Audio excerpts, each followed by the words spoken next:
أنا كنت فاكر إني شخص طيب لحد ما اكتشفت إني بقول حاضر لكل حاجة. جربت أكمل كده أسبوع واللي حصل دمرني. أهلا بيكم في حلقة جديدة من دماغك رايحة فين. إحنا مش طيبين، إحنا بنخاف نزعل الناس فبنقول حاضر حتى لو على حساب نفسنا. أنا قررت أختبر ده. 7 أيام موافق على كل حاجة. صحيت يوم عادي، قالوا لي ممكن تعمل كذا، قلت حاضر. ممكن تيجي معانا، قلت حاضر.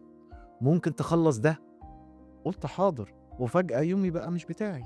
الحقيقة بدأت أتعب، بقيت مرهق ومضغوط ومش فاهم ليه. أنا مش مشغول، أنا بس مش بعرف أقول لأ. واكتشفت حاجة صعبة، الناس مش بتشتغلك، أنت اللي بتديهم الفرصة.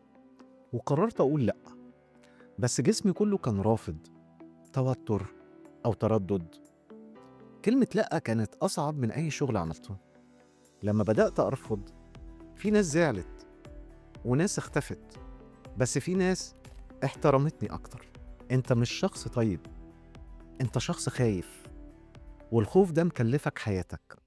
وأشوفكم في حلقة جديدة من دماغك رايحة فين. وخليك واثق إن الراحة اللي بتاخدها من كلمة حاضر مؤقتة، بس التمن كبير. سلام.